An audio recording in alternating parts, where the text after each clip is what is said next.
Welcome everybody. Good evening po sa ating lahat. Ako po ay si Brother Joby na maghatid sa inyo ng salita ng Diyos.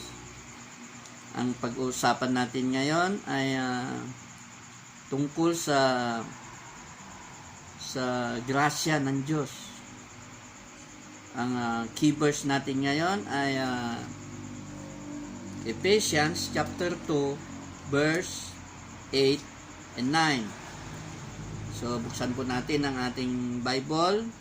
Ephesians 2. Ephesians chapter 2 verse 8 and 9. Ephesians chapter 2 verse 8. For by grace are ye saved through faith, and that not of yourselves, it is the gift of God, not of works, lest any man should boast. So let us pray. Heavenly Father, Lord, maraming salamat, Lord, sa gabing ito. Maraming salamat, Lord, sa pagising nyo sa amin sa araw na to.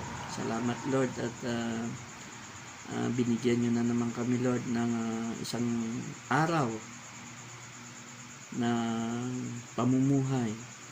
Salamat, Lord, sa mga gabay at patnubay. Maraming salamat, Lord, sa protection. Thank you, Lord, sa patuloy nyo pong pagbabantay sa amin. Ikaw po ang aming Diyos na mapagmahal. Kayo po ang aming Diyos na nagpapatawad, Lord. Kayo ang Diyos namin na tapat kailan pa man. Kayo po ang nagbibigay, Lord, sa amin ng direksyon sa aming mga pamumuhay, Lord. Tulungan nyo kami sa gabing ito, Lord. Bless your word. Buksan nyo ang aming mga puso at isipan upang maintindihan namin, maunawaan namin, Lord, ang aming pag-aaralan na yung mga salita ngayon, upang magamit namin ito sa aming buhay, magkaroon kami ng pag-asa, ng inspirasyon, Lord, sa aming mga pamumuhay. Salamat, Lord, at ikaw ay laging nandyan na aming pinagsasabihan ng aming mga problema, aming mga pangangailangan, Lord. Patuloy kaming nagpapasalamat lagi sa inyo, Lord. Patawarin niyo kami, Lord. Minsan ay kami po ay nakakalimot, nakakagawa po kami ng hindi ka nais-nais sa inyo, Lord.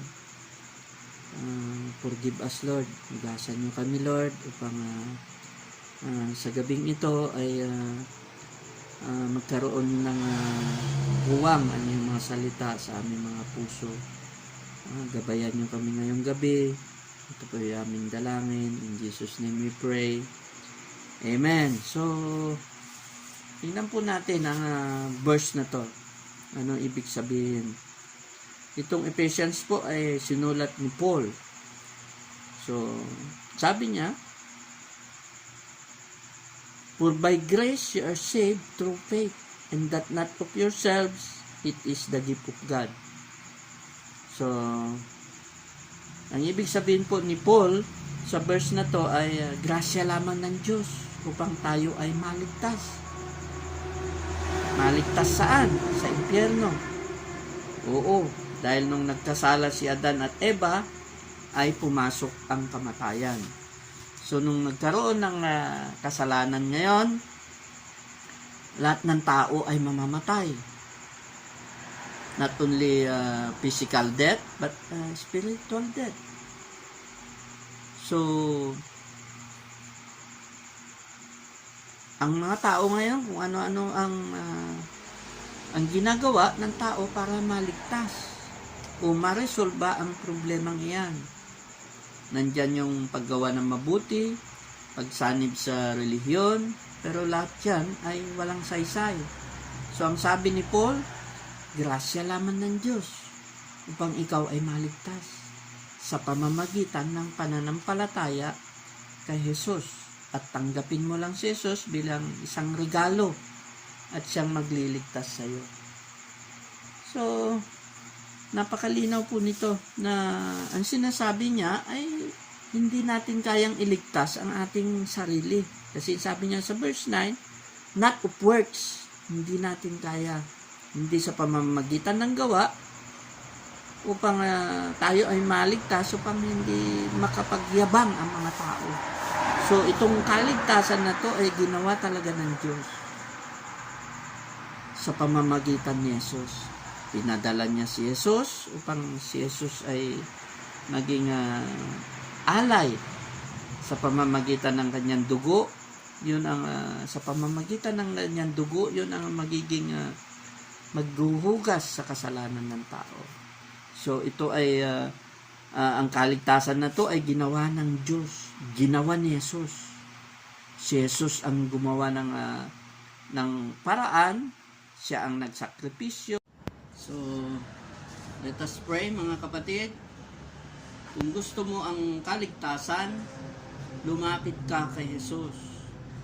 Tutulungan kita na magdasal.